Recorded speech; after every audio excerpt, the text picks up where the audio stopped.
Good morning, friends. Welcome to SBI Security Daily Morning Podcast. Let's quickly look at what happened in the Indian market yesterday. So, Indian market ended on a higher side in yesterday's trade, while Nifty registered 90 points gain to close at 19,765. Sensex up 307 points to close at 65,983 level.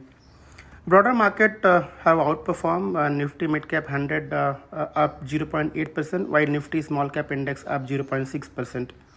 If you look at the sectoral indices performance, all sectoral indices except metal, bankers, and FMCG ended on a higher side. Just to give you some example, IT index were up 2.6%. Consumer durable and healthcare index were 1% each, while telecom index up 0.7%. On a fund flow side, FII, DIs both were net buy in the cash market yesterday. While the FII net bought 957 crore rupee in the cash market, DI net bought 706 crore rupee in the cash market. If you look at the market breadth on the BSE, then there were 1,959 stock in the advances category, while there were 1,790 stock in the declining category. There were 341 stock made 52-week high, and the list are long. So just to give you a few names like Apollo Tires, Apollo Hospital, Arvind Fashion, Bajaj Auto, Balkrishna Industries, BPCL, Birla Soft, CAMS, BKG Foods, CESC, Greenply Industry, Hero Motor Corp. So these are some of the stock making 52-week high in yesterday's trade, while there were 22 stock making 52-week low. Now let's look at the key global parameter that market closely track. So US dollar index was largely steady at 4.4%, down 5 basis point in as compared to yesterday, while there were 4% drop in the Brent crude oil prices to $77 per barrel level. This is because there is a rise in the US inventory, and there is a demand concern coming from China, giving the weak economic activity in the China. Also, if you look at recently in the European market, the European Union has slashed the Eurozone growth outlook for the 2023 to 0.6% as compared to 0.8%.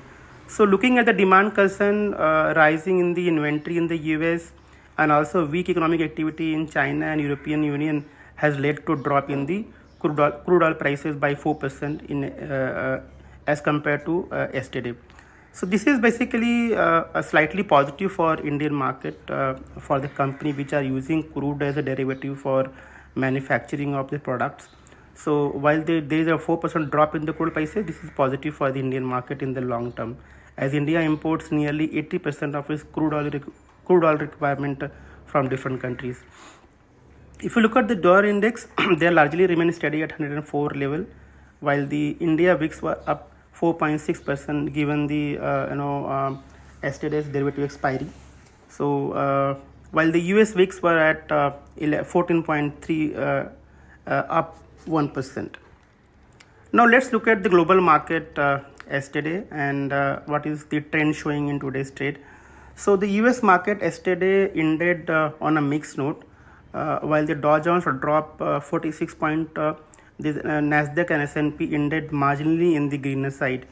So the subdued closing for the US market was primarily because of the EPS guidance from Walmart, which was lower than what market has anticipated, and also the drop in the crude oil prices had dragged the energy stock in yesterday's trade.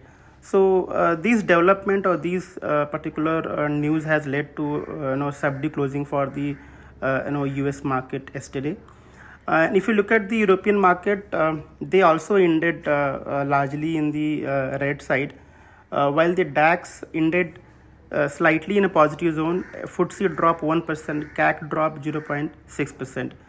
And if you look at the Asian market in today's trade, then they are largely trading in a flat to negative side, and GIFT Nifty suggests that we could see a 25 points lower opening for our market today. Now let's look at various stocks which are there in the focus. So first is bank and NBFC company, where Reserve Bank of India has made a consumer lending slightly costlier for banks and NBFC, as the risk weight on the consumer loan has been enhanced by the RBI. So that this is slightly negative for bank and NBFC.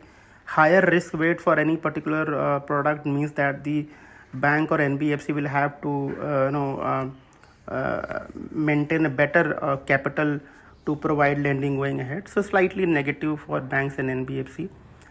JSW Infrastructure has said the company has received a letter of award from Karnataka Maritime Board for development of all-weather deep water greenfield ports, and the project value is 4,119 crore rupees. So positive for JSW Infrastructure. There is a development for delivery where SoftBank back SVF Doorbell has sought to sell some stake in the company at 403 to 413 rupees per share. This is 413 rupees per share is largely the price at which the company closed yesterday. And let me tell you that this particular entity holds 14.5% stake in delivery. So this is slightly I would say neutral to negative for delivery. PNB Housing has said that the board is going to meet on 24th of November to consider the fundraising through issuance of non-convertible debenture. So this is neutral to positive for PNB Housing. SGVN has said the company has signed a power purchase agreement for 200 megawatt of wind power project with Solar Energy Corporation of India, and this is going to be positive for SGVN.